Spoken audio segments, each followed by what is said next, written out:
Hey peeps, DJMK here, and welcome to another part of the sequel, Cinderella Phenomenon Evermore. In the last episode, we basically came across a mix between the Princess Bride and Deadpool 2, essentially. Especially with Lucette being busy with her duties as queen and the Tavern Bearer and trying to balance rumors at the same time. But likewise, apparently Waltz has his own skeletons in the closet. So this time, in this episode, we are going to find out what they are. And of course, we have got a special person with me to go on this journey with. Hello! Yep, that is Tobias the Tantalus here once again. For your male voice entertainment. Whatever. I don't know. But yeah, I mean, I actually I'm enjoying doing this with a second person, because it's like, because it gives a much more interesting dynamic than doing it by myself. Don't get me wrong, I enjoy doing it on my own, but I also enjoy being able to converse with somebody else with what I'm thinking, see if somebody else feels the exact same way. No, yeah, pretty much with anything, honestly. If you have a second person to kind of like bounce commentary off of and just do whatever, it adds a lot to a stream or video or whatever you're doing, quite honestly. Yep. So now let's go on to this chapter 3, which is supposedly called Skeletons in the Closet. And whose skeletons are we going through? Waltz's or Hilder's? I mean, it's obviously going to probably go through both, but we'll see what happens. So, we are starting... My skeleton's named Larry. So, we are starting off with Delora in the March-In. He's late, as always. Delora paces the room, arms crossed. He always talks about practicing his magic, but what he really needs to practice is getting to places on time. Waltz and I exchange a look. The two of us are sitting on the settee, holding hands. Do we call the settee a settee anymore? I wonder.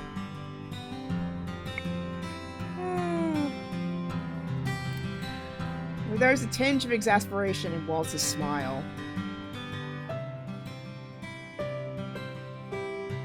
Typical Cinna. Today I've come to the March-In to discuss the tenuous relationship between humans and witches with Cinna, the newly dubbed Lucis Bearer. Okay, so she's a new fairy, essentially. That makes more sense. All of us were surprised when Cinna suddenly showed up at the March-In a little less than 2 years ago, proclaiming to be Parfait's relative and the next bearer of Lucis. It turns out Parfait had prepared him long before she passed, but she made it clear she never wanted him to take over at such a young age. Many fairies have voiced their concern that he is too young and inexperienced to be the bearer. I myself had not spoken too often with Cinna, but based on our meetings, I believe him to be more than capable. Still, even if he is the Lucis Bearer, he is still young and has much to learn about priorities. Then again, Lucette, you're just barely over 20, so you're one to talk. And the last, 3 chapters have been about her trying to manage her priorities. Pot calling the kettle black. Where is he now? Self-voicing enabled. Oh, self-voicing disabled. I didn't know that was a thing.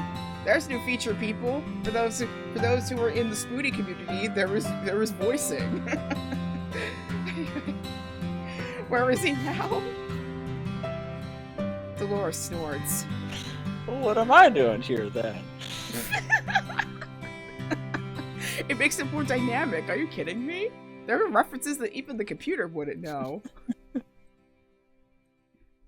He left this morning to go hunt for some special beetle. A beetle? Waltz laughs. Another one? He was telling me the other day he caught some rare horned beetle. I hope he didn't praise him so much you inspired him to add to his collection. Waltz grins. It wasn't my praise that inspired him. Sin is just dedicated to his hobby. And hey, nothing wrong with that, man. Making me think of Beetle. Make me think of Beetle from Legend of Zelda. Yes! Oh my gosh. That is true. Just sitting like, oh! Thank you! Out of all the hobbies to have, Collections are especially fun when you're growing up. and I can second that, I have a huge manga and comic book collection. I've always enjoyed collecting dolls. Dolls make for a much better collection than very alive insects. How dare you insult my insects! And dang, he is like the total opposite of Parfait. Oh my gosh. Sino walks in, lips downturned in his usual frown. You have awfully good hearing. Too bad your time management leaves much to be desired. Sino's scowl intensifies.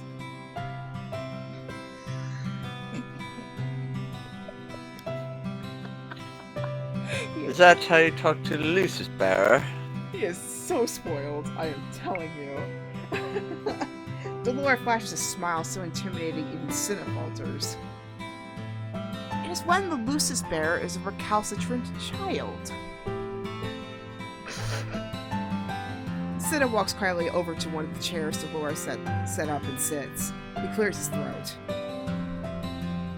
It's so small! Sorry.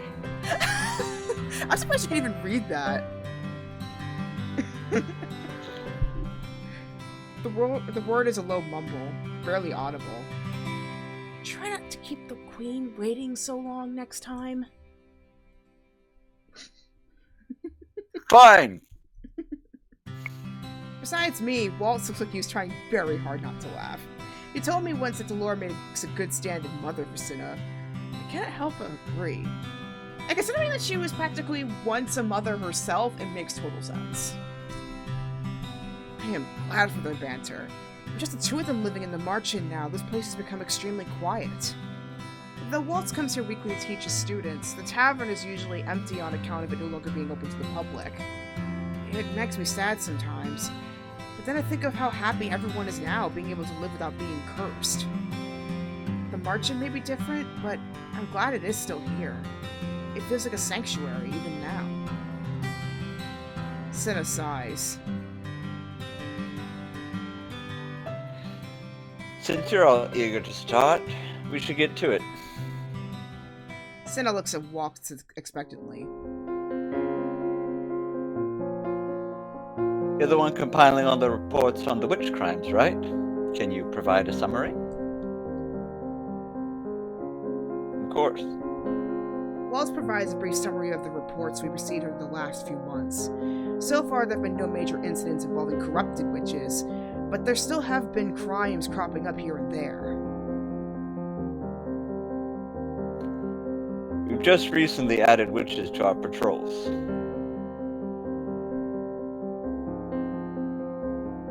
And has that led to any impactful changes? We've been more than prepared to handle magic with magic, but being more prepared hasn't done anything to make a dent in the number of incidents. Cinna raises an eyebrow. Are there any human hate crimes against witches? The question takes me aback. Yes, but humans are tried in court just like any witch. These magic-induced crimes are higher up on our priority list because they result in more casualties. I frown. I would never give humans special treatment over witches. Besides, the victims of all these crimes aren't just humans. There are witch and fairy casualties too. Cinna crosses his arms. And how is the Tenenbaum?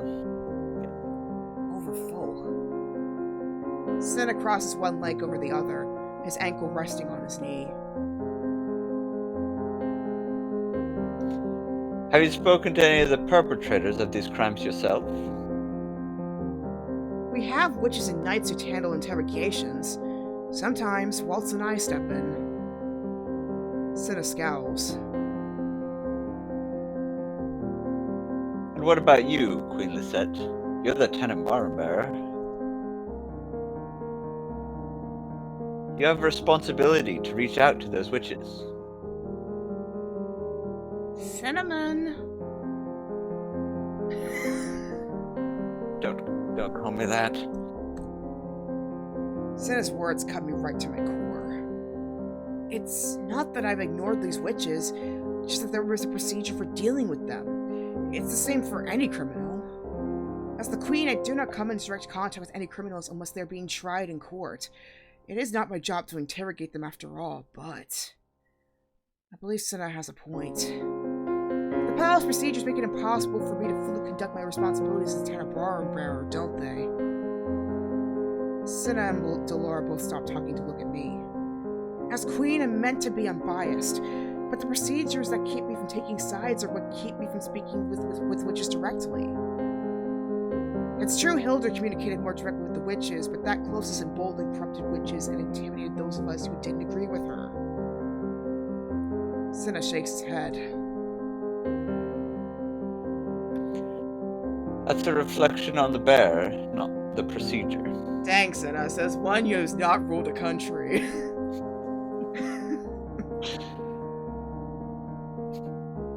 If you're a good bearer, Lisette, you'll speak with those witches directly to try to get to the root of the problem, if there is one.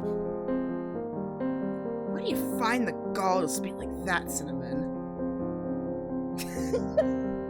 Stop calling me that! Waltz speaks up abruptly. Lisette shouldn't have to communicate with them directly. The Order of Caldera exists to deal with those criminals.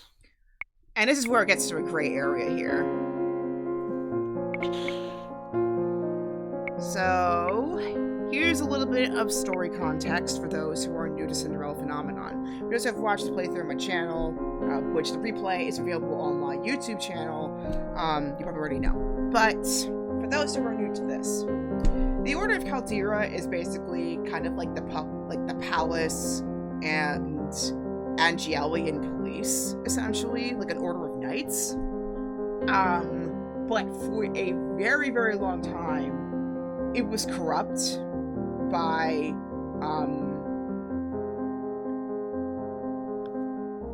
I just forgot his name.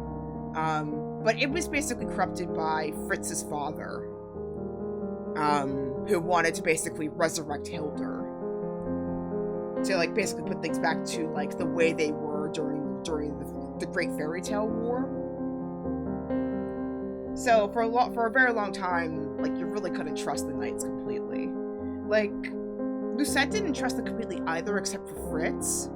But, in her defense, she actually was correct, even though a good chunk of it was due to her mother's corruption as well.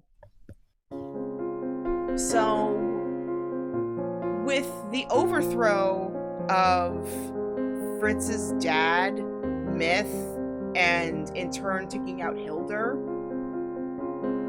it was basically years of atonement for the Order of Caldera, basically reversing all the corruption that this guy basically did.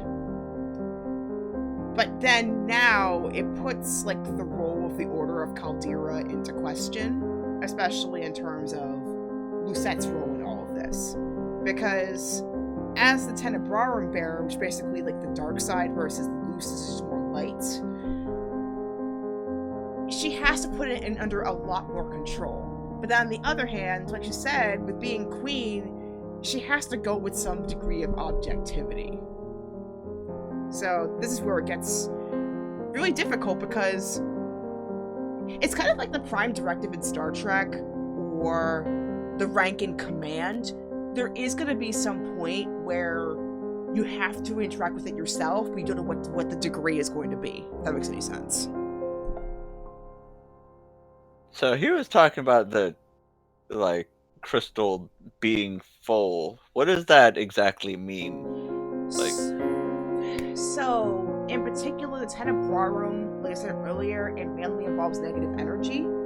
And if you don't deal with the source of the problem right away, the negative energy overwhelms the crystal, and in turn, whoever is bearing it. So, that's in theory what kind of happened to Hildur, essentially, because she was the Tenebrarum bearer, and like I mentioned earlier with the backstory, because of the Brothers Grimm, like their fairy tales basically put fairies and witches in a black and white status, and humans kind of stuck in the middle. There were a lot of hate-based witch hunts, which then in turn affected Hildur's sanity. So that's the reason why, like, Cinna is very concerned about that, because he basically doesn't want that to happen to Lucette, even though the probability is pretty low that it would happen to her, because she's so self-conscious about it. right. So, the big debate here is, does she become more involved? Or does she delegate? Because traditionally, the Crystal Bearer is more involved. But because she's queen, this complicates things.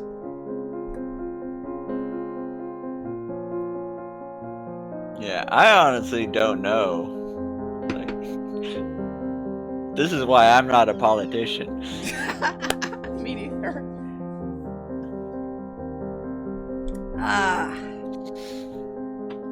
Yeah, that's a weight on somebody's shoulders, no, but like, unless like you volunteer for the position or you happen to be thrust into it, nobody actively asks for it. Like, unless you have some duty that you know you need to do, nobody asks for that. Especially when a country's in shambles. Well, Agiel was not really in a terrible shape, but there are a lot of places where it could have been a lot better, you know? I mean, that's the same for any country, really.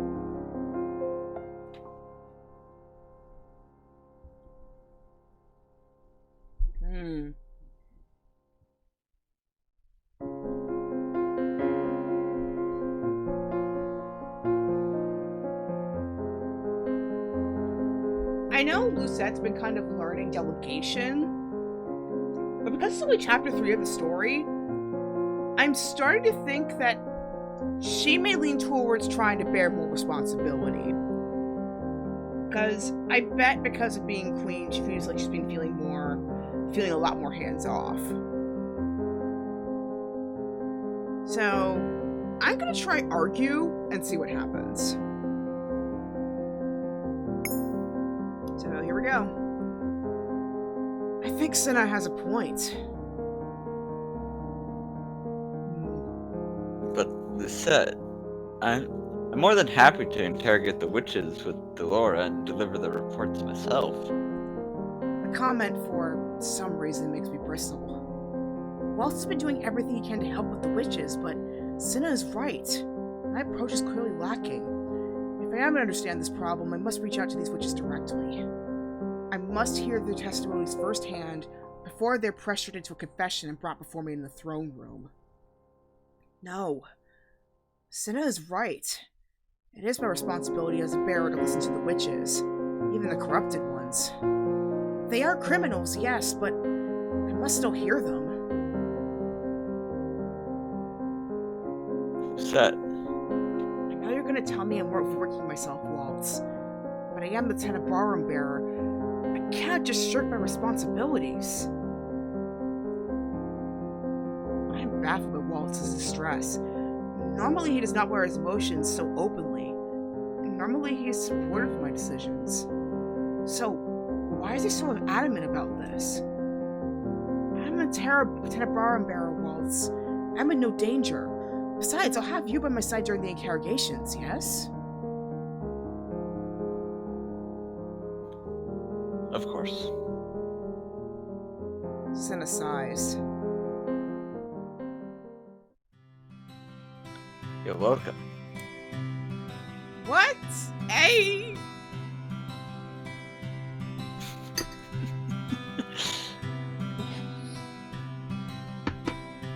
Fill in the blank, Brat? whatever. I think Brat is the witch. There you go.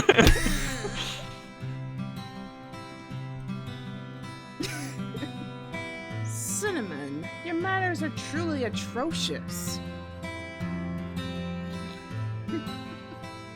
You called me here to have a serious discussion, so I came for a serious discussion.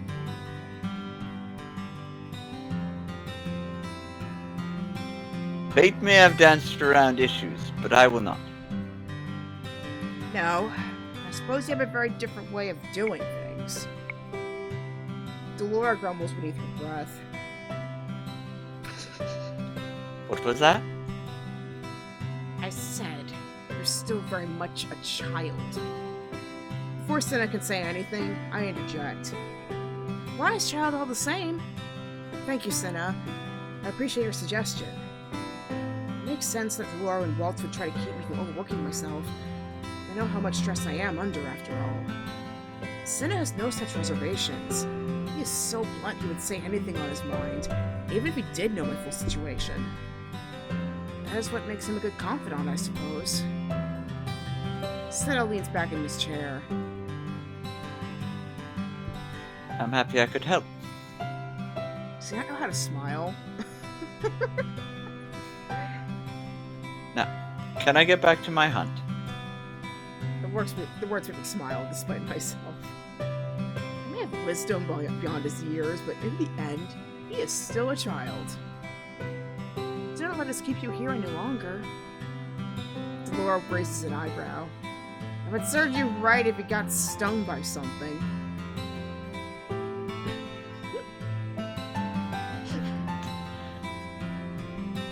I'm going beetle hunting, not bee hunting. Besides, I would never catch bees. They're important for pollination, you know, not pollution. A brat and a smart aleck. The two of them continue bickering. There's a sound, strangely, that puts my heart at ease. I turn to Waltz, who looks troubled? Waltz, you really do not have to worry about me. Waltz? He startles. Sorry, I was thinking. I'm not worried about how you handle the witches, they said. Then, why are you so concerned? It's nothing. It most certainly is not. I cannot put my finger on the why of it, but something has seemed amiss with Waltz recently. Waltz's eyes start to center on Delora. Let's talk later, okay? If it were any other situation, I'd be like, oh no, you are talking to me right now. But in this case, because of Lucette, if you insist. Our conversation wrapped up, the two of us excuse ourselves from the tavern. Waltz's moodiness is concerning, so I decide to take a detour back to the palace and lead Waltz through the forest on the way back. I see we're taking the more scenic way back today. I would rather avoid the crowds right now. You seem tense in there. Will you talk to me now? Also, I just noticed that she's wearing two lilies, not just one, because she was just wearing one, like, in the beginning of the first game. Now she has two.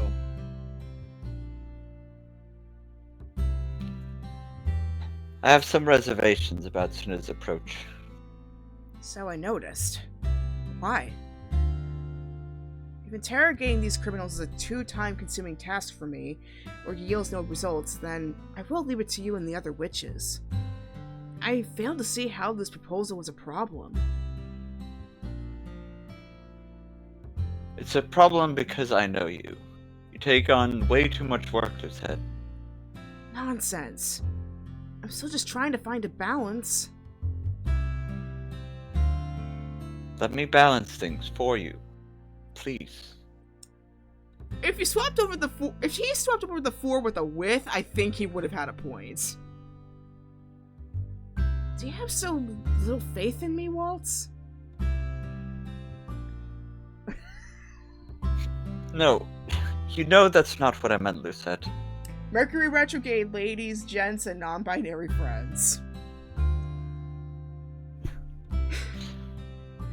I appreciate everything you do for me. Truly. But I am a tenant barroom bearer. It is a responsibility to oversee issues involving the witches. I poke him gently in the shoulder. I will be relying on your help, though. The motion draws the vaguest of smiles from Waltz.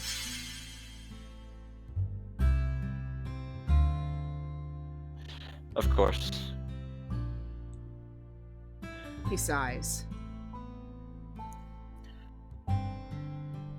I'm still not convinced it's the best suggestion, but I'll go along with whatever you think is best. I feel he's overreacting to all this. But why? I noticed something is amiss the moment we step into town. Normally the plaza is filled with chatter and music at this time of day, but now it is eerily quiet. What's happening? Don't like the look of this. Waltz and I venture more cautiously into the square. There are a few people here and there scuttling about, but someone calls my name before I can speak with any of them. Queen Lucette! I turn to see Fritz rushing towards us, and a woman on his heels. I recognize her as well. She's one of the witches who sent us reports.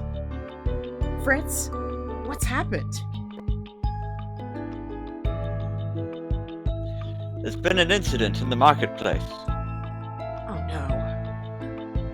The witch set fire to more than a dozen stalls.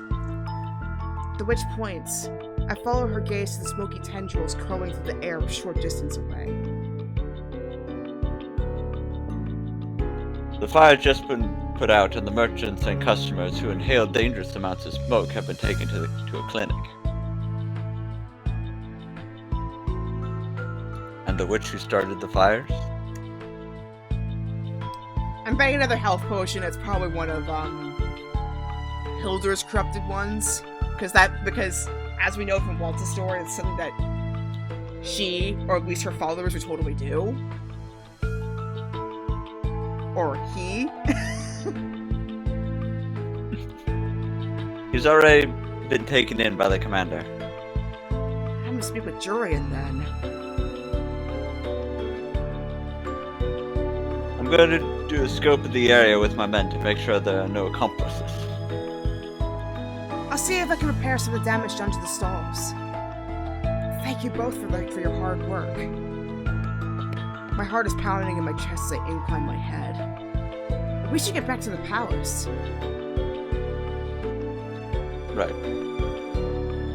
I think Waltz knows something, knows what's going on, than he's letting on. I think he knows something was up long before this went down.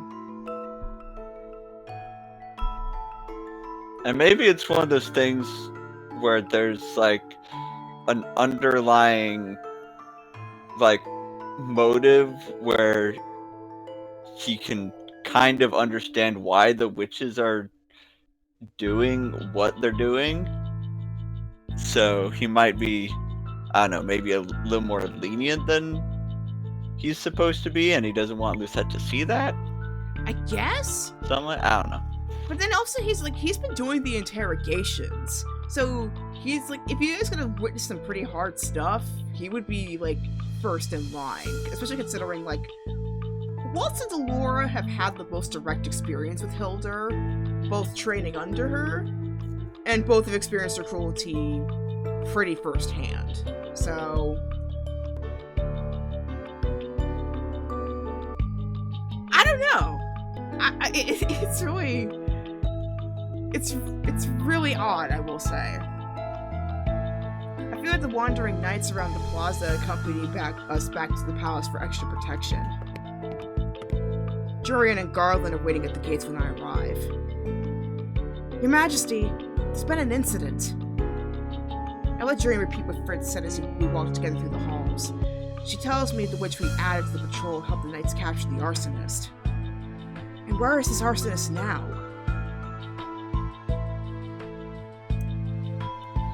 In the dungeons. We've tried to interrogate him, but have had no luck so far. Here it is. An opportunity for me to get to the root of this problem. Lead me to him. I'll go with you. The four of us make our way down to the underground dungeons. And for once, I'm glad they did not argue on this one. We make our way to the designated prison cell. As of yet, there are not many cells that hold witches. Waltz and Delora personally enchanted some of them to suffocate any form of magic, but we've only been able to charm a few areas. Thankfully, the lack of cells is not a problem. And hopefully it stays that way. Jurian and Garland stop in front of one of the cells. Here we are, Your Majesty. I squint between the wall of the bars into the darkness. I see a man huddled in the corner. His back to us. Waltz moves to stand in front of me, posture stiff. Lisette, I can... Let me handle this, Waltz. I peer into the bars. Your queen stands before you. Will you not acknowledge me? You are not my queen. Dang! Ooh. Not my president. I was just thinking that! Like, it's basically like NGL's equivalent of hashtag not my queen.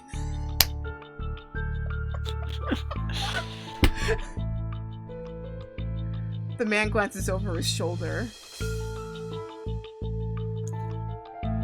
The only queen I acknowledged was Queen Hilda.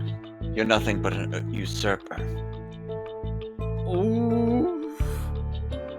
You must show Queen Musette respect, or... It's alright, Jurian. I turn back to the witch. You seem to have his full attention now. Will you tell me why you did what you did? What is it you hope to achieve? Will you not speak a word in your defense? The witch says nothing, just glares daggers at us. Oh boy. If you don't say anything... I think we're gonna find out why Waltz kept on saying he's not innocent in just a moment. We'll see.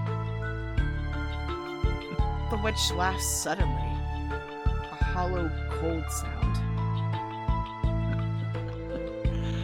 I was wondering when you'd sneak up, Waltz Cresswell.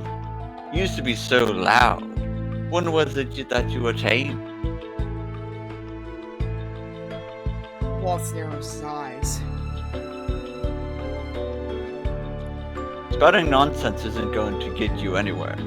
Give us answers or you'll doom yourself to a life in this cell. The witch smirks. And what will you do to get those answers from me? Torture me with magic? Waltz inhales sharply. He says nothing as he glares back at the witch. For a few moments, the two just look at each other. And then the witch smiles.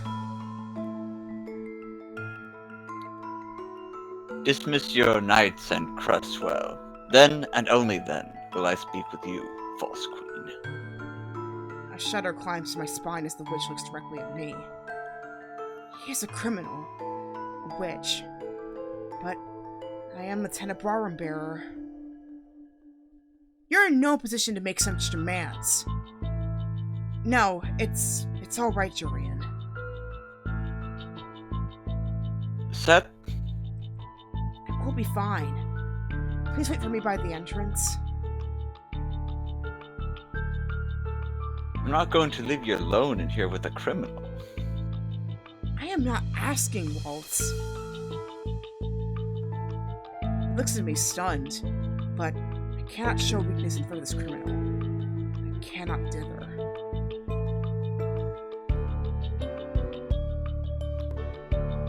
We'll wait for you, Your Majesty.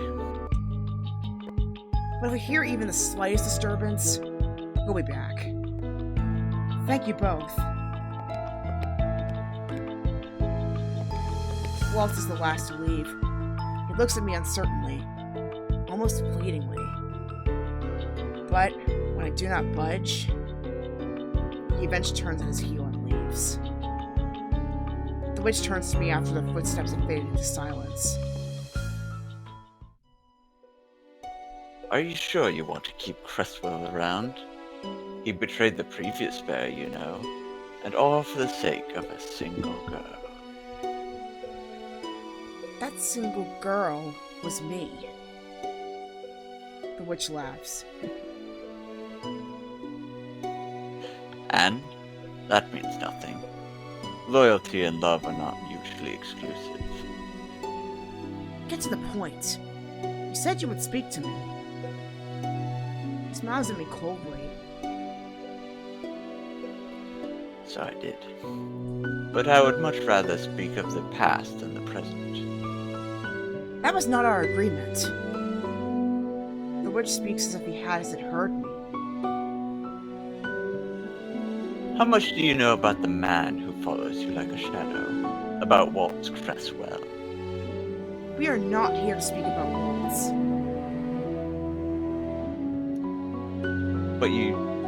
But don't you want to know what he did for your mother?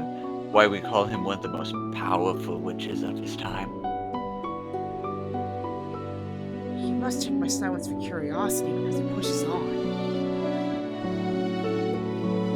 The man who walks these halls with you is a murderer, one of the biggest criminals of them all, and you let him walk free.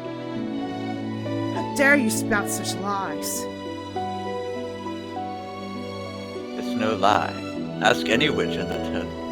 Waltz Cresswell was Queen Hilda's right hand. He dealt with traitors by getting rid of them entirely. The witch you speak so highly of has more blood on his hands than anyone. Will you not have him punished? I know Waltz worked for Mother, but he never did tell me what it was he did for her. And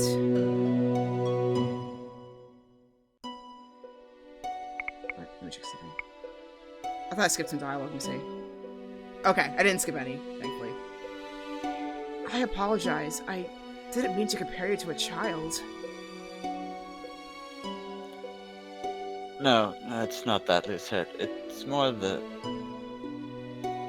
innocent part.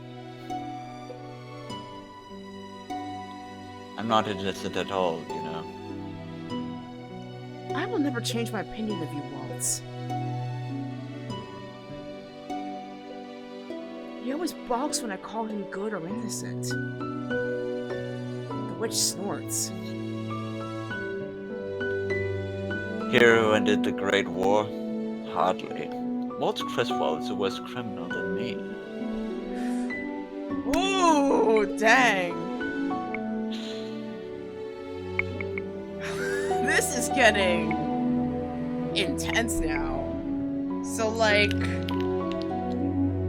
either you can call it none of your business, or you have no right to judge them. I'm almost have to say you have no right to judge. You have no right to judge them because, like, nobody's perfect, you know.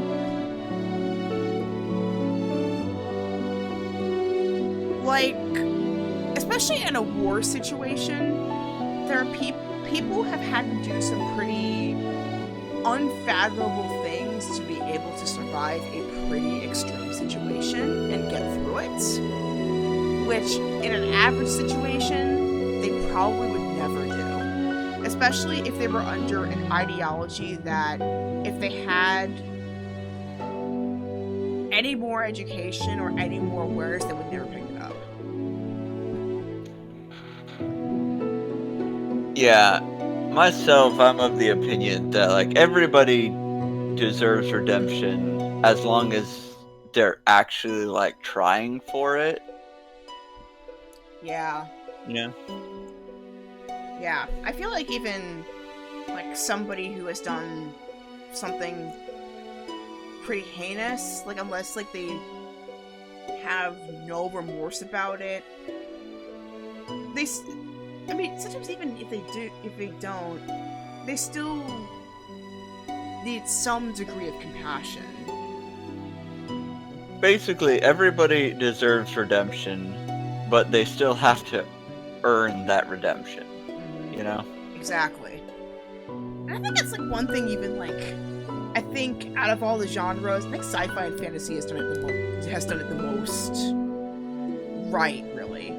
Like, the best example of that kind of trope that I've come across in media, besides Cinderella phenomenon, is Xena Warrior Princess. Like, she was basically a warlord, or war lady if you want to be more gender specific, ever since Hercules the Legendary Journeys. And then the spin-off comes after she meets Hercules and realizes the ramifications of her actions. She starts basically the entirety of the Warrior Princess is all a redemption arc. And the whole point of that series is not necessarily whether or not the people that she's helping out acknowledge that she's turned a new leaf. It's more so her own motivation and the actions that she takes towards redemption in the end. Like, that's basically what compassion is all about, in essence, is trying your best even if the outcome may not necessarily go in your favor, as long as your intention is good. I mean, I know some people will twist that mentality, but overall, if somebody's trying to turn a new leaf. Yeah, and there can be a discrepancy, like, between, you know, as long as their intention is good, there can still be bad consequences that they have to deal with. But as far as, like, judging them morally, you know, there's like two different decisions you kind of have to consider separately. Yeah.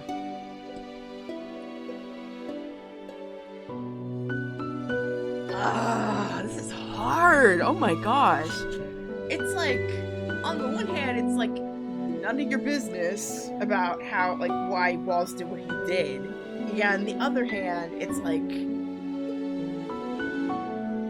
you're not one to judge, because that was during a war, and when he didn't know any better and he didn't have as much power. You're doing it during a peacetime, so you have no right to judge. Yeah, I'm like, to a point, it almost does feel a little bit like his business, because he's like saying he did bad things. Why isn't he in jail? Like, as a prisoner, it kind of seems a more valid question. Yeah, it does though. Like, cause like, if he's done like 3/4 of the stuff that he's describing, then yeah, he needs to be tried. And also, none of your business just seems more like a deflection. So I would say more, you'd have no right to judge him. Yeah. The first one just sounds like, oh, you don't know what you're talking about. Be quiet. Just kind of like brushing it off. Yeah, it kind of does. Yeah, it's really interesting though, because like, Waltz also kind of almost single-handedly ended the fairy tale war before it got even worse, which is really interesting.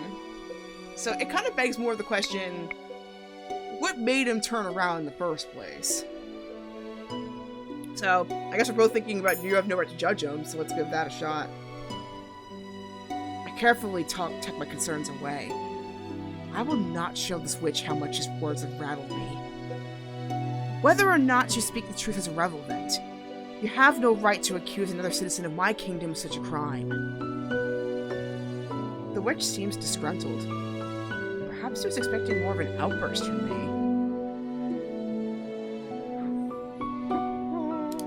You're a hypocritical ruler then, judging some witches but not others.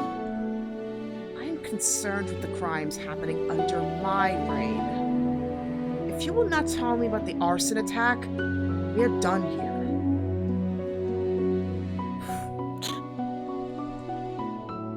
The witch turns away.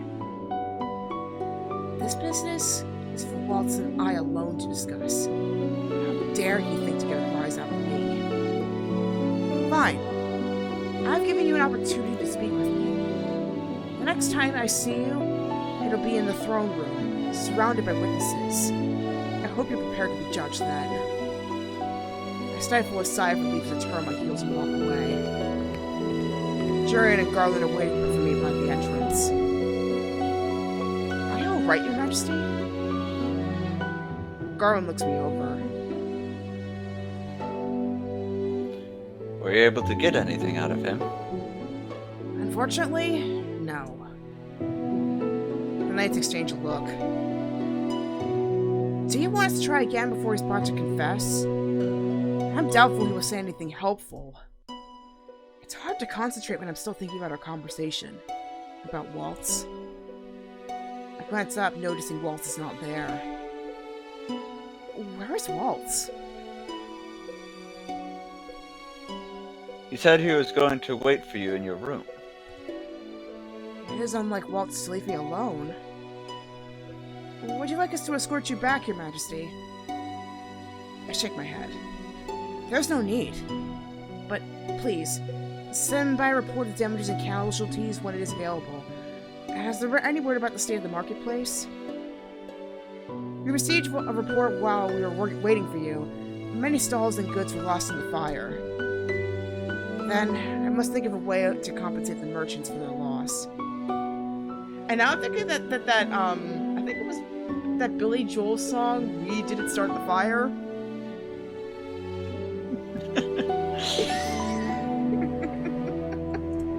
It's always burning since the world was turning. Carlin coughs. The arsonists are like, you think I started a fire? Let me tell you. And then I just love, like, and then I also just remember the other thing, like there was that efficient coal import that they were trying to bring in. Is it like, I mean, then again, I'm probably overreaching. Anyway, Garland coughs.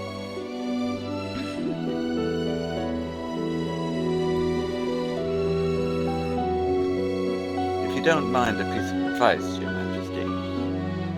What is it?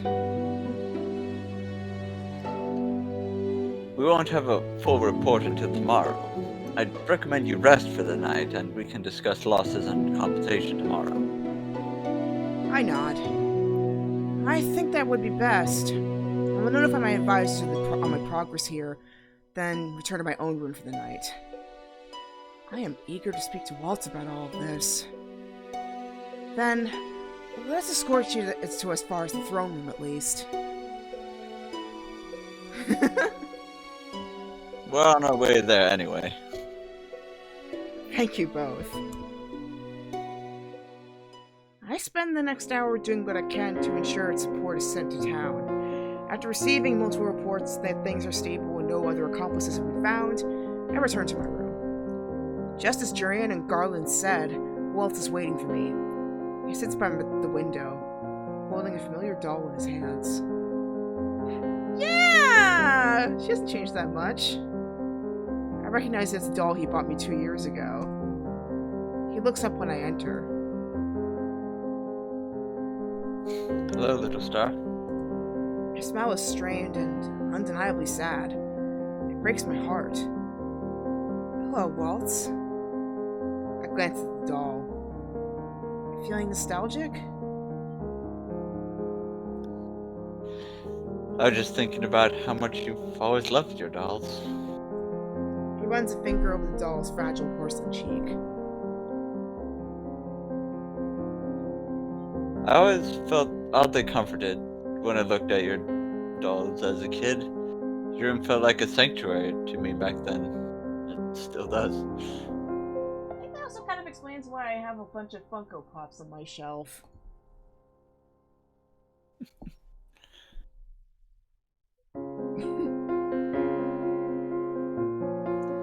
I moved to sit next to Waltz.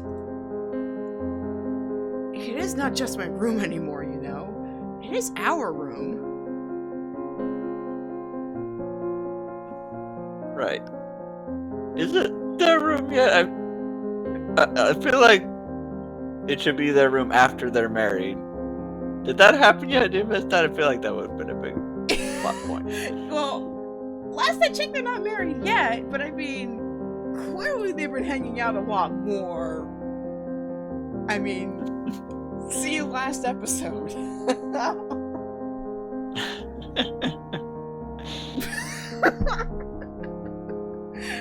But then again, considering how much they've been through, I don't blame them to jump straight to the point. That came out so wrong.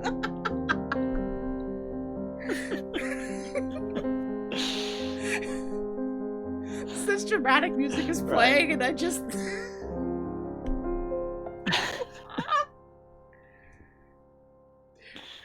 I have a. Oh yeah, I forget you have audio that I don't hear.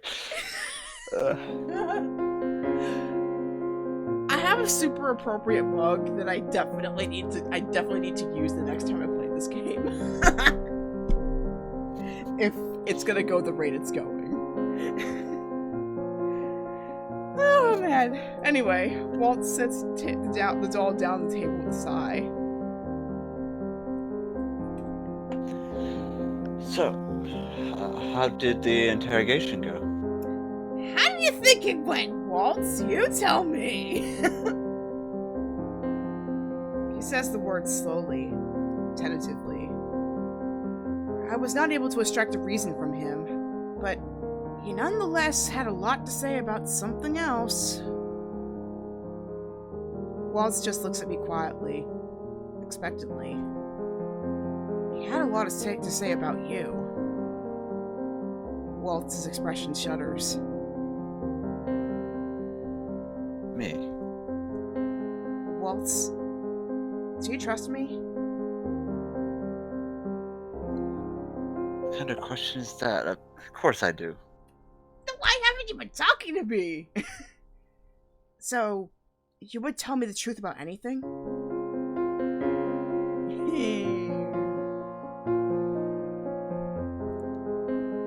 I knew it was only a matter of time until this came up in one of the interrogations. So I knew he knew more than he let on. The switch? He called you a murderer, Waltz. Did you truly have to do that for Mother? Sitting with his shoulders slouched, his gaze straying downward, Waltz like a mere shadow of himself. The sight breaks my heart. I did. I bet if it were any other game, it'd be like piano sting, but no, it's too deep for a conversation for that. Waltz. I'm sorry, Blue Star. I did a lot of terrible things in my past. Things I can't take back. Things I would do anything to take back. Waltz looks away. I know it seems like I've been keeping things from you, but I don't do it to keep secrets from you. I've never wanted to speak about the past. My whole life, I've been trying to make up for the wrongs I committed. Dude literally stopped a war. Not once, but twice. That's more than enough atonement, I think. My parents' deaths, the humans I had to hurt for Hilda.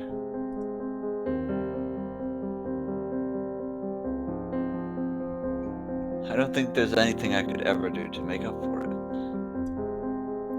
I slide closer to him and place my hand over his. The reason you were so adamant about me not accompanying you to these interrogations was because you feared a corrupted witch would say something in my presence, wasn't it?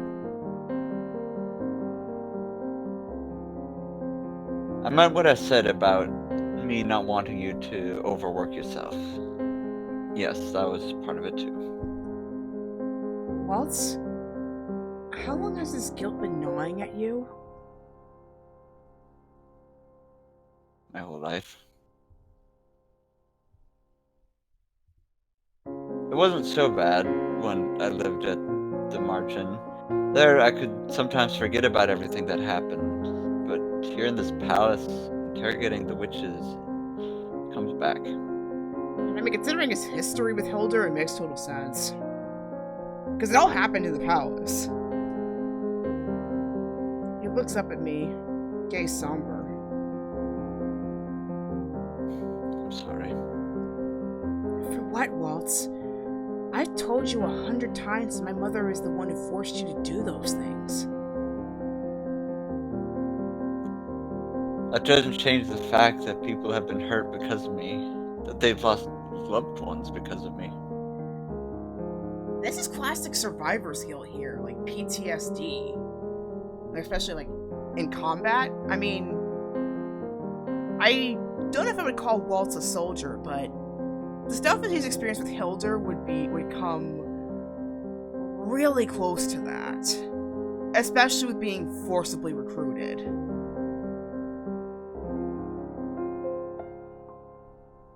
Yeah, he was forced to attack people, and then he fought back to, with the war and everything. So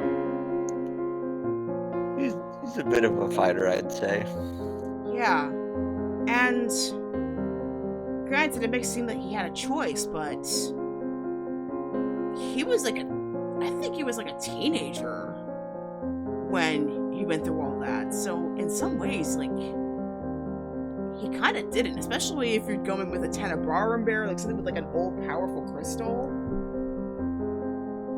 That's kind of hard to fight on your own. Well, I think, yeah, I think that's what they're saying. Like she's saying, you didn't have a choice. It wasn't your actions. He's like, yes, I was forced to do it, but the fact that I still did it, haunts me. Like I didn't stop myself. I think he recognized it.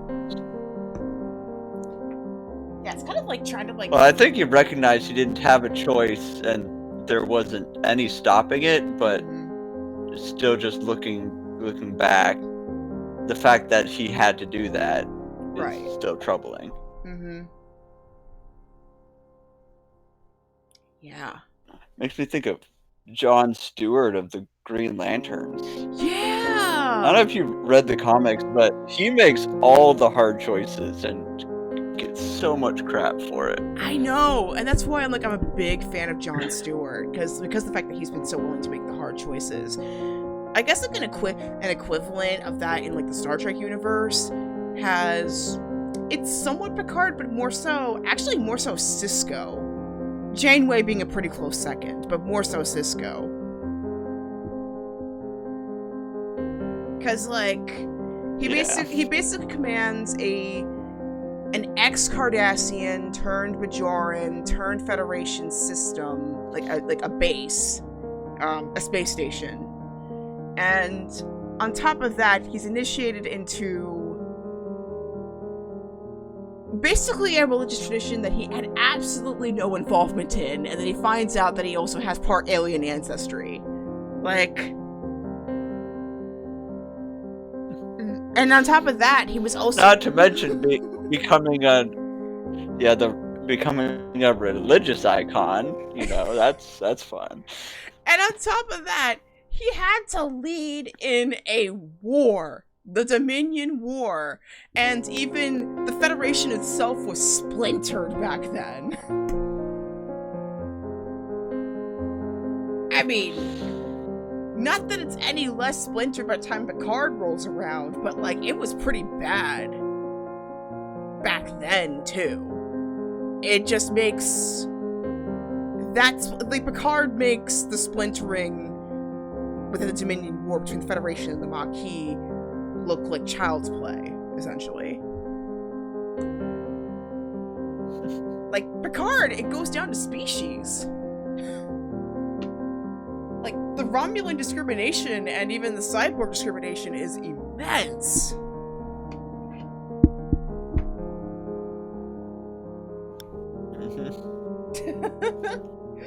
But now, back to our regularly scheduled programming.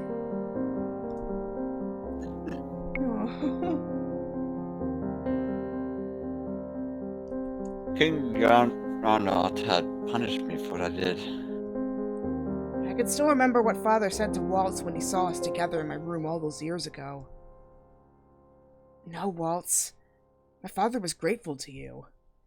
It was because of you my mother could be defeated in the first place. As for the guilt you feel, I shake my head. I know what that is like, to be crushed by grief. I still remember the guilt that crashed down on me when I found out I was the Tenebrarum bearer. I remember the helplessness I felt when my father died before my eyes.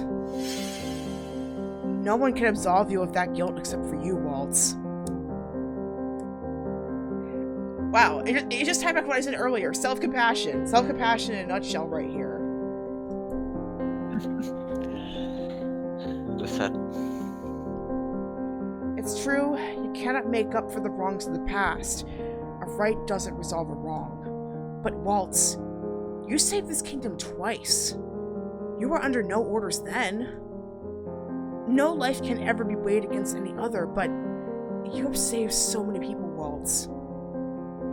I waste my fingers through his and gently squeeze his hand. You saved me. Waltz's hold on my hand tightens. It feels almost desperate, as if he's clinging to me. You saved me, Lucette. You put a smile on my face when it felt like the world was crashing down around me. Around you, I could be at peace. I could be myself. He shakes his head.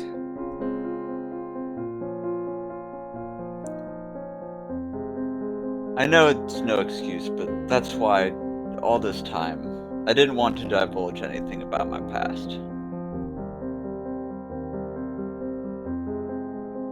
I always talk about facing the present together, about not lingering in the past. And yet, the moment I start remembering everything, I lose myself. I can no longer think about the present or the future. All I can think about is how much I feel like I don't deserve any of this happiness. Side note, I would love to get like a psychologist's take on each of the relationships in Cinderella phenomenon, because there's some pretty interesting mental studies you can easily do with this. And for those who are more avid readers, or movie watchers, I recommend All Quiet on the Western Front, because the stuff that Waltz is describing feels very similar to what the main character describes.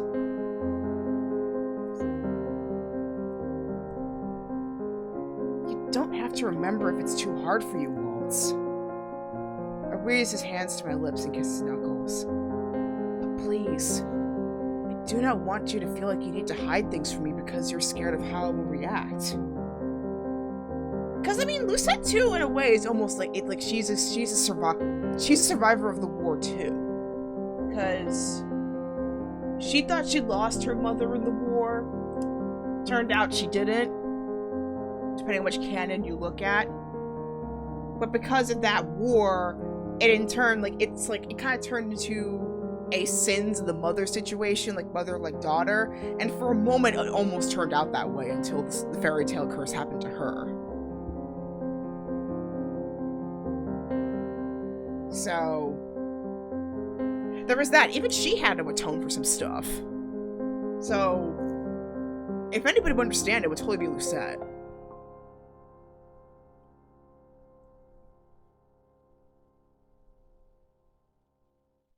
Because, I mean, she had the reputation of being an ice queen at the beginning, if you recall.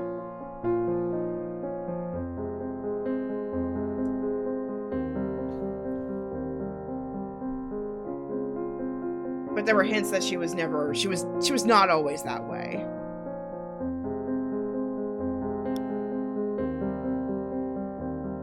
again, I would love to have like a psychologist take on this game because it's so interesting.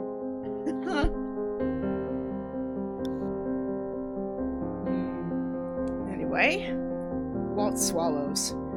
For a few moments he does not speak, just sits there holding my hand tightly. And then he speaks, his voice feather soft. How did I get so lucky to have you in my life, little star?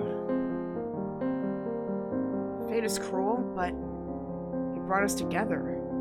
And for that, I am forever grateful.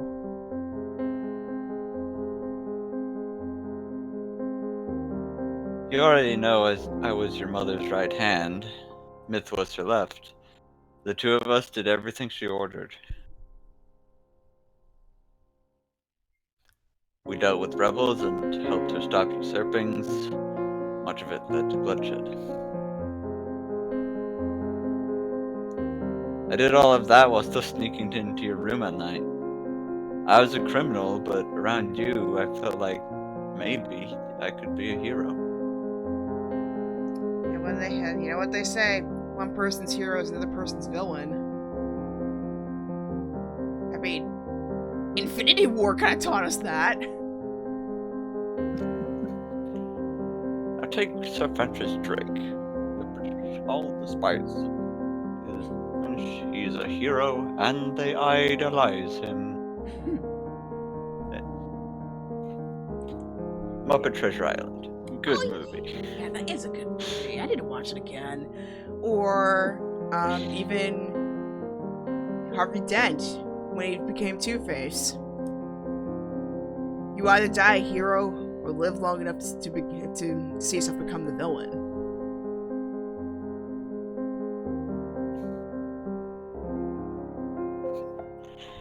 I remember when you first taught me how to sew. Your puppets put such a smile on my face. And when I used them to perform magic for you, you would clap for me. Waltz smiles softly. You inspired me. I did everything I could to make things right. Even when I lost you, even when you no longer remembered me, I carried you light with me. I never got into a pretty serious loop, but I think it's also the struggle of, especially like people who are coming from situations like these, is that it's very hard to imagine. Sometimes, especially if you're in the thick of combat or a very tough situation, it's very hard to imagine like the life you had before, and even like afterwards going back to it, unless it was like established from the get-go that that was even an option. And I think that's why we need to treat our veterans a lot better by acknowledging that what they went through, a good chunk of us we pray that a good chunk of us will never have to go through.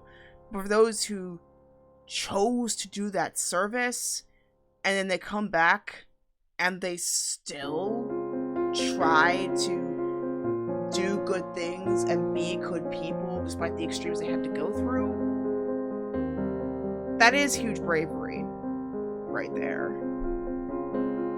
And we need to be more supportive. Braver than I am, all I'm gonna say. Oof. Me too.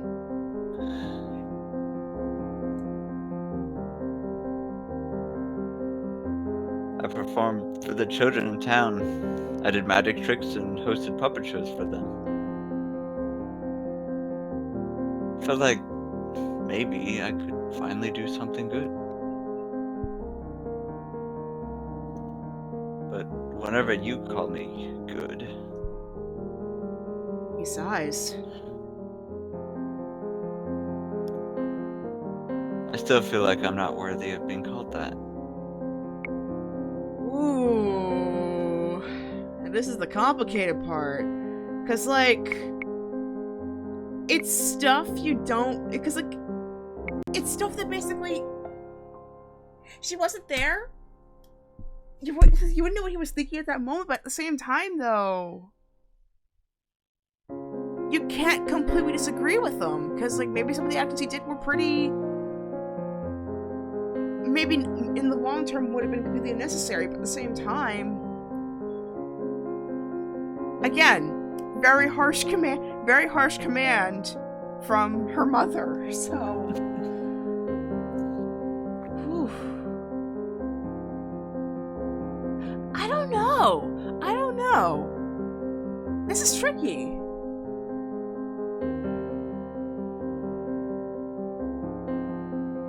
I mean, it's disagree or reason with him, so I feel like neither option's gonna, like, say, no, you're a terrible person. Yeah. But...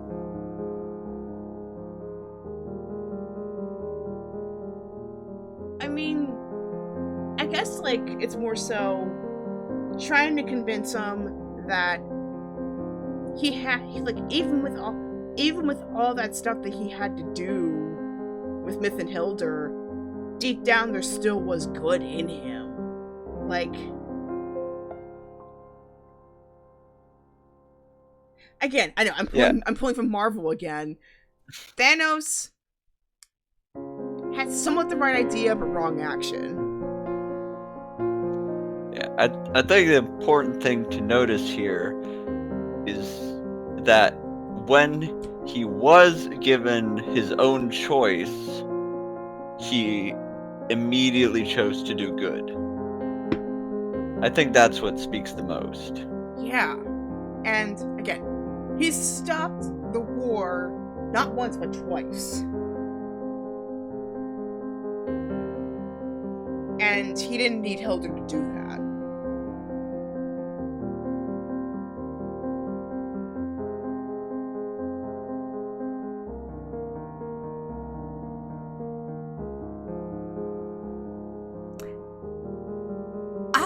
I was just going to choose reason with him, but I think I'm going to try disagreeing and see what happens. I don't know why I thought disagree, but maybe I'll try that. I don't know. But let's give this a shot. Okay. You already know what my response is to that. I know. It meant the world to me that you thought I was one of the good witches, even back when we were children. Even if I was lying to you. Waltz, I was a child. We were both children. I would never begrudge you keeping those things a secret from me to protect me. But now I'm older, wiser. I know what it is my mother did and what you had to suffer at her hands. Please, never feel you must keep me in the dark. Understood? Waltz smiles softly, still with uncertainty in his eyes. Crystal clear, little star. Words are still so fragile. I stand abruptly.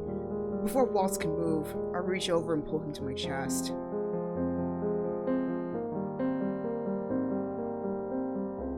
When next you feel like this, please come to me.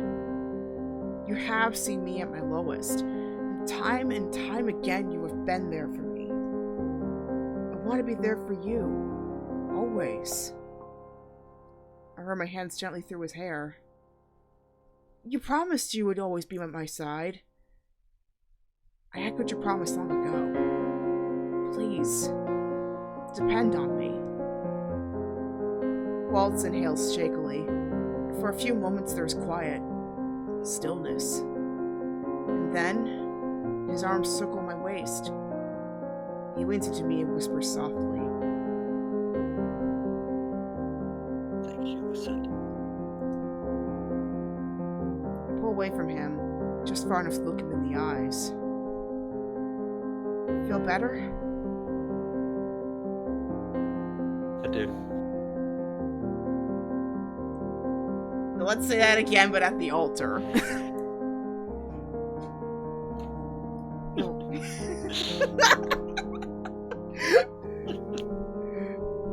He laughs again, but a little sheepishly. I'm sorry you had to interrogate me in the end. nudge him gently in the shoulder. You're excused. This time. But only if you agree to be honest with me in the future. Yes, ma'am. You have to promise me. Waltz flexes his fingers. He closes his palm, then opens it before my eyes. A lily pushed up between his fingers. He hands it to me. I promise to set. I take the flower from him and twirl it between my fingers. Why the lily? Xavier told me once that they stand for devotion, and a promise isn't a promise without devotion. Leave it to Chevalier to learn about language of flowers. When I lean forward to kiss his cheek, Waltz playfully pulls away. I tumble onto his lap with a laugh and he pulls me close, tilting my face up so that he can plant a kiss on my lips. Afterward, I reach out to cup his cheek. I promise too, Waltz. In my periphery vision, I see something glimmer across the sky. I do not know if it's a shooting star, but still, I make another wish. I wish for Waltz's happiness. I hope that he can learn to let me carry his burdens just as he carries mine. Draped in starlight, Waltz and I share another kiss.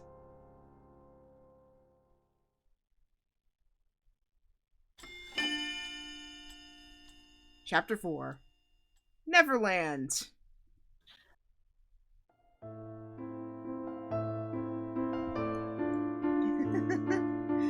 Oh, wow, that was such an eventful chapter, my friends. That was something. Whew! Emotion. Emotion, drama, psychological tension.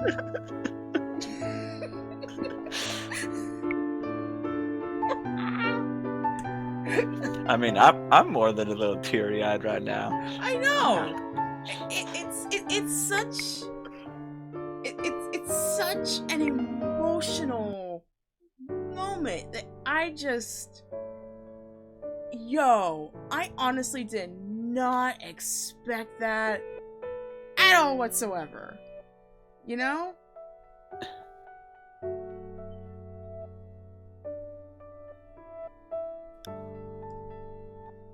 I mean, I might have expected he was doing bad things, maybe, hurting people, but I don't know.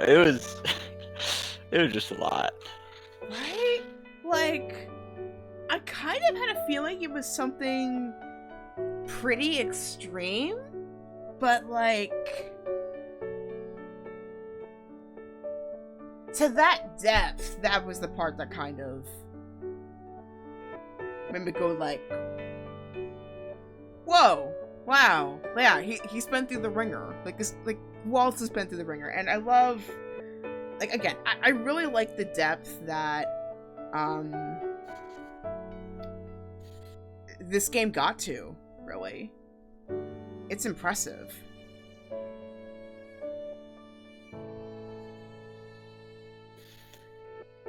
They ain't kidding around.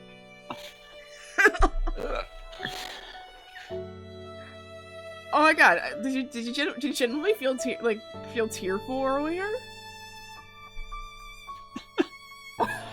I mean, my eyes are misting a little bit, not gonna lie. Oh. Oh, and also shout out to Flatty Pack and Feepit from Twitch. Thank you so much for joining us. So dramatic, kind of coming in media res, but damn, yeah, I know.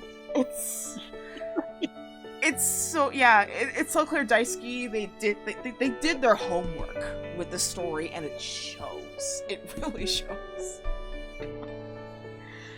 Oh man, but I honestly am excited to see what's coming up with this couple, because, like, I think regardless of what pair you pick, whether it's Waltz or somebody else, you could tell that these characters will literally go through thick and anything for each other. Like, they'll endure practically anything and everything.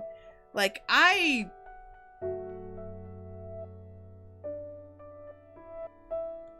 mean, the one thing that really impressed me with this game is how you come away with a different lesson with each character. And I actually am glad that I chose the order that I did, because I felt like Waltz went through a lot, especially when we got his backstory in Cinderella Phenomenon 1. But I feel like with Evermore now, we get more of an extent as to what he went through.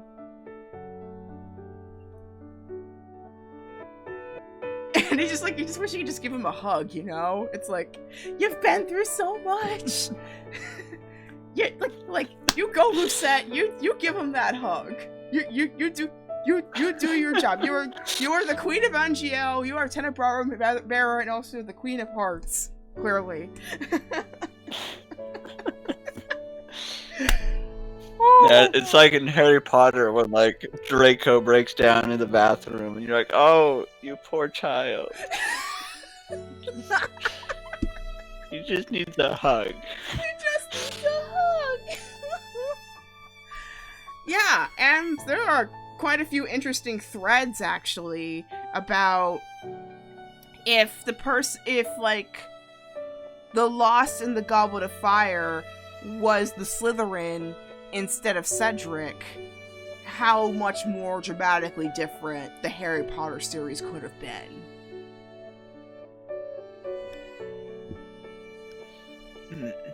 And it certainly would have given a lot more complexity to the Slytherin Gryffindor dynamic, because especially if you see it with Harry, you kind of realize that they're kind of two sides of the same coin. It's just that Slytherins are kind of more covert about their bravery versus Gryffindors, they flaunt it. And in some ways, socially, it's more endorsed. And also, obviously, because Harry's the main character, you're going to get a lot more background on the Gryffindors than you would in any other house. Yeah. But Slytherins, I think their main trait is that they're ambitious. Exactly. So that does lead many of them to doing, more questionable things to get what they want, but that doesn't mean they're all doing bad things. That doesn't make them the bad guys. Exactly. It's not a binary at all. It's there's that whatever means necessary kind of thing. Like, I think like every house had it, but it's like ultimately it's not necessarily by like the trait they need to cultivate so much more as the trait that a person values the most is where they're going to get sorted into most of the time. Like, Hermione, I mean, a lot of people say that Hermione easily could have been sorted into Ravenclaw because of her intelligence, but she got into Gryffindor. And even the Sorting Hat said he definitely would have been a Slytherin, but he got into Gryffindor because that was the value that Harry embraced a lot more, even though even Neville, especially earlier on, mm-hmm. he feels a bit more like a Hufflepuff. Exactly. And yet but then he pulls in clutch at the end, so yeah, and that courage is what they wanted to cultivate at the end. So it's like, and I think it's why, especially like with like the ending, I know it's some people think it's a little bit cheesy, the fact that Harry tries to destroy that toxic ideology about house sorting with Albus Severus is a beautiful shift of mentality. That like, regardless of what house you're getting into, you are going to cultivate a value that is going to be fruitful for you later on. I mean, even Draco, I mean, the way he was in the beginning versus when he became an adult. It's a dramatic difference, very dramatic difference. He went from being trapped in a very, very, very difficult situation between his parents and Voldemort to being an activist for the very things at one point he was backing. But I think also at the same time he's figuring out what parts of it were him and what parts of it were the toxic, wizarding, pure-blood supremacy that was in his culture and his upbringing.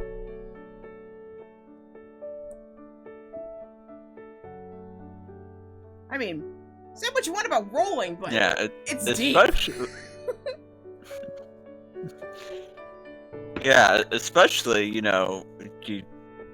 have that growing up, and then you get sorted into these houses at like 11 years old. There's a lot of influence in culture, both at school and at home. So. Yeah, I mean, these kids are boarders, but even so, they still have a huge influence from my family. I mean, like, even like my parents, they went through boarding schools, even. Very similar to Hogwarts in a way, with head boys and schoolhouses. Though, instead of animals and magical properties, they're saints, but very similar concept.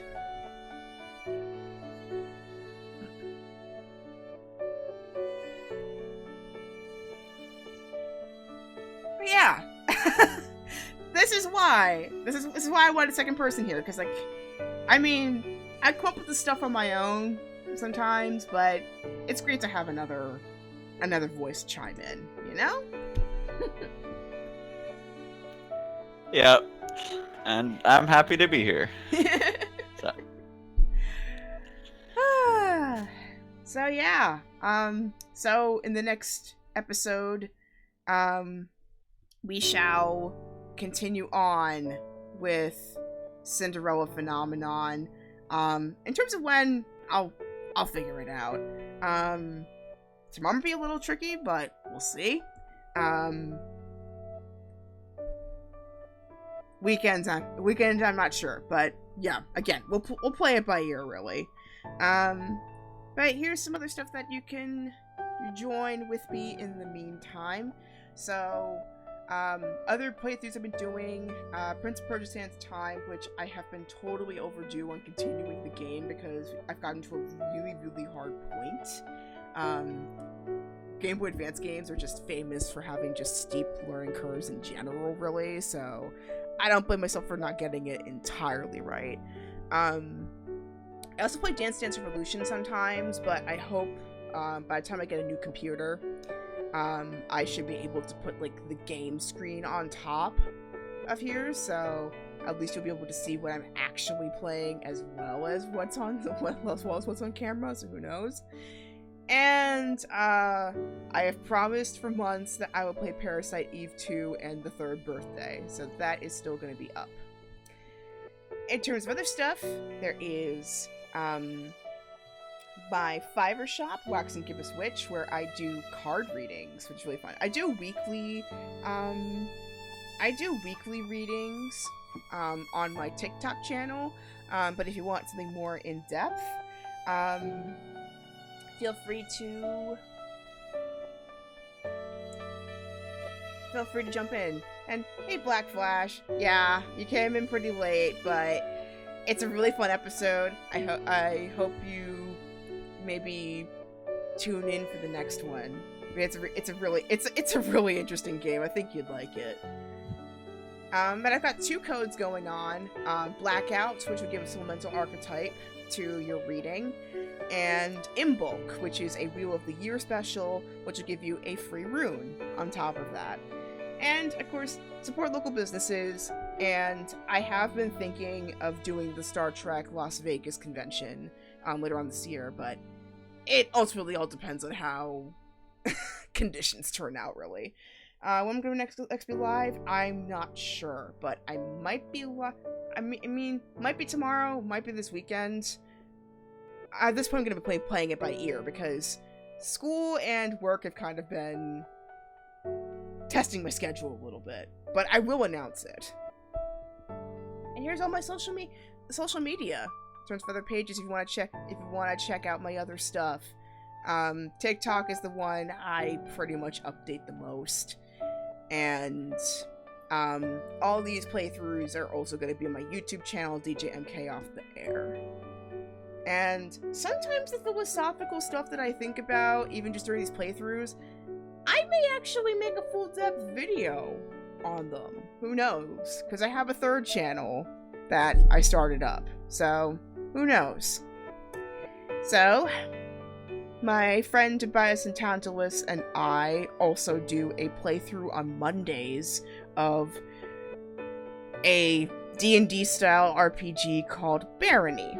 So if you want to enjoy more of that collaboration along with some other friends, feel free to jump onto his channel. I think I remember you are planning on playing something tomorrow, right? Yeah, I usually try to stream like Mondays and Fridays about 7:30. So I think tomorrow I'm playing my own Valentine's game. I found one called We Should Talk, which is like a chatting simulator where it actually matters like how you phrase things. Yeah. I think you're having like a conversation with like your girlfriend or something. I don't know. It should be interesting.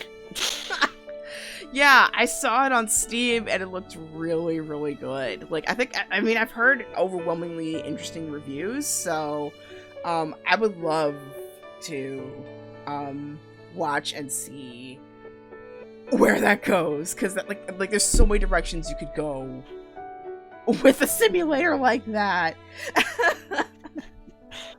Yeah, I'm feeling pretty good about it myself. I consider myself a fair wordsmith and just phrasing sentences. But we'll see what happens. I mean, if the puns you've delivered here are any indication, I think you might do pretty well. But we shall see tomorrow.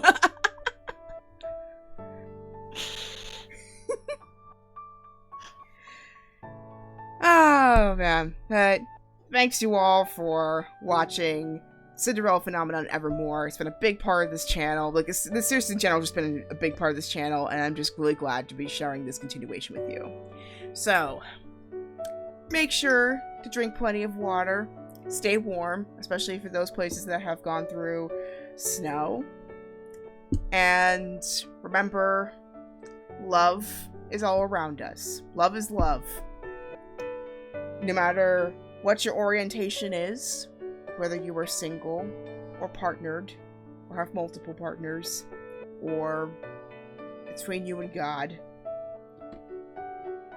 it's always there. It's always there. Or even friendships. Friendships count too. I know from personal experience. Anyway, have a great rest of your night, everybody. Happy Lunar New Year of the Ox. Chinese New Year is tomorrow. Hard to believe. And, of course, may your heart be your guiding key. Till next time, I will see you later. Bye. Bye.